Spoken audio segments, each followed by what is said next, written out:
ప్రతి రాశికి ఒక అధిష్టాన దేవుడు ఉన్నాడు. మరి ఏ రాశి వారు ఏ దేవుణ్ణి పూజిస్తే వాళ్ళ జీవితం సుఖ సంతోషాలతో ఉంటుందో తెలుసా? మొదటిది మేషరాశి. సుబ్రహ్మణ్య స్వామిని పూజించాలి. జీవితంలో ధైర్యం ఇచ్చి అడ్డంకులు తొలగిస్తాడు.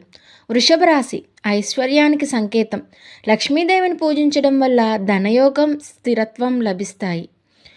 మిథునం తెలివితేటలకు నిలయం. శ్రీ మహావిష్ణువును కొలిస్తే అద్భుతమైన జ్ఞానం వస్తుంది. కర్కాటకం ఇది మనసుకు సంబంధించిన రాశి. శివుడిని పూజించాలి. మానసిక ప్రశాంతత, ఆరోగ్యం సొంతమవుతాయి. సింహం తేజస్సుకు ప్రతీక. సూర్యభగవాను ఆరాధించాలి. జీవితంలో మంచి గౌరవం, విజయం పొందుతారు. కన్యారాశి వివేచనకు సూచిక. ఆంజనేయ స్వామిని పూజిస్తే కష్టాలన్నీ దూరమవుతాయి. తుల న్యాయానికి, బ్యాలెన్స్కి గుర్తు.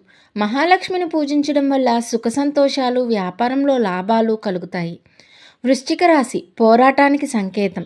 గణపతిని పూజిస్తే కష్టాల నుండి త్వరగా బయటపడతారు. ధనస్సు రాశి ఆధ్యాత్మికతకు ఆధారం. దత్తాత్రేయుణ్ణి కొలిస్తే జ్ఞానం, శుభకార్యాలు జరుగుతాయి. మకర రాశి కష్టపడి పనిచేయడానికి ప్రతీక.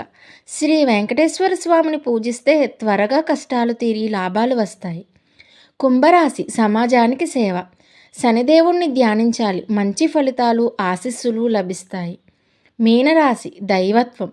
శ్రీ మహావిష్ణువుని పూజించడం వల్ల జీవితంలో శాంతి, ఆధ్యాత్మికత, ఎదుగుదల ఉంటుంది. నాదైతే మకర రాశి. మరి మీదే రాసో కామెంట్లో చెప్పండి.